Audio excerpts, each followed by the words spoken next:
dipersembahkan oleh. Kita lanjutkan perbincangan masih dengan Wakil Ketua MPR RI Fadel Muhammad. Pak Fadel, tadi saya sebelum jeda tadi sempat menyinggung soal vaksin karena MPR juga sudah mendesak pemerintah untuk secepatnya mengadakan vaksin. Sekarang ini sudah dipersiapkan gitu, mulai dari penetapan harga, kemudian pengadaan sampai distribusinya. Menurut Pak Fadel, apakah tindak lanjut dari pemerintah ini sudah sesuai dengan apa yang diharapkan oleh MPR RI terkait dengan pengadaan vaksin ini? Ya, kami berkunjung ke Bio Farma. Oke. Bio Farma adalah perusahaan negara yang sudah sangat tua, 135 tahun di Bandung. Kami ketemu semua direksi lengkap. Kami dari pimpinan MPR, semuanya dialog. Itu ternyata kesiapan mereka untuk vaksin ini sudah optimum.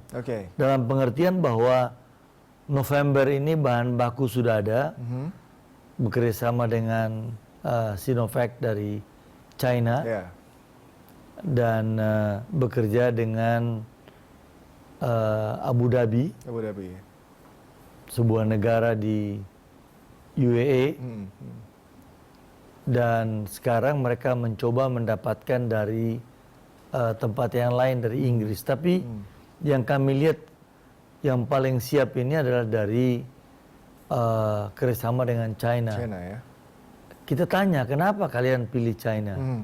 Karena yang pertama, China itu mau memberikan semacam lisensi sehingga bisa diproduksi di Bio Farma, bisa diproduksi dalam negeri. Tetapi ke teknologinya ada kerjasama.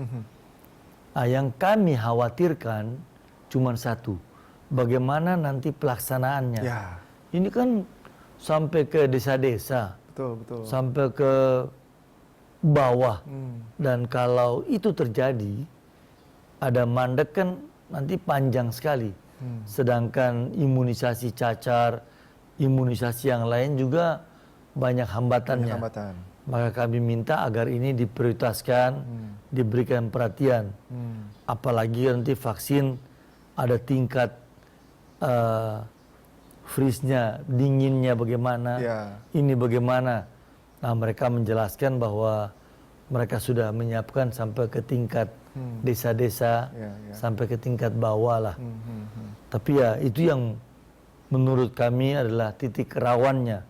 Sekarang kalau sudah siap akhir tahun ini, mudah-mudahan sudah bisa mulai pada awal tahun depan.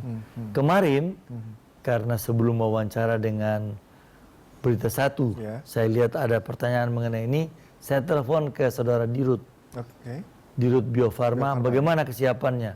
Dia jawab, Pak Fadel, sekarang kami sudah jauh dari sejak kunjungan bulan lalu MPR dan 2 bulan lalu oleh Presiden, kami sudah jauh sekali mempersiapkannya dan sudah ada semacam persetujuan dari POM.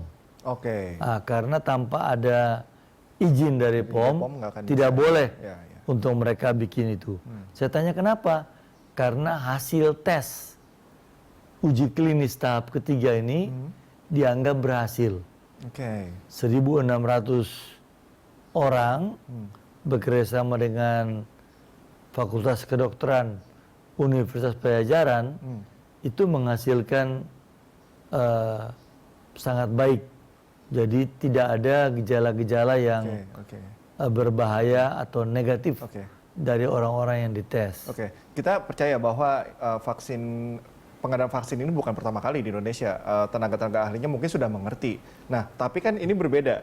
Ketika tadi pada pembukaan saya katakan bahwa di masa sulit atau pandemi ini rawan sekali ada orang-orang yang ingin memecah begitu. Bahkan pengadaan vaksin saja bisa menjadi isu yang dipelintir begitu. Nah, jangan sampai begini Pak Fadel, saya mengambil contoh ketika ada masyarakat yang terprovokasi, akhirnya tidak mau begitu.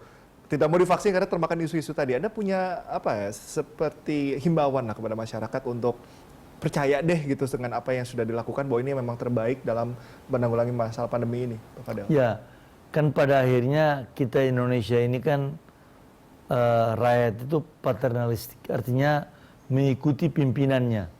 Nah, sehingga kita minta kalau boleh pimpinan duluan. Jadi pertama adalah tenaga-tenaga medis. Tenaga-tenaga medis kita vaksin dulu. Sesudah itu pelayan masyarakat, pejabat-pejabat, kita para pimpinan MPR, anggota DPR, para menteri dan sebagainya. Kemudian semua pejabat yang lain sampai ke tingkat daerah, nanti rakyat akan mau ikut. Ada trust akhirnya ya? Ada trust. Kalau ada trust, maka insya Allah akan mengikuti hal itu. Oke, Pak Fadel, kita jeda dulu. Iya. Dialog kita lanjutkan di segmen berikutnya. Pemirsa tetaplah bersama kami di 30 Minutes with MPR RI.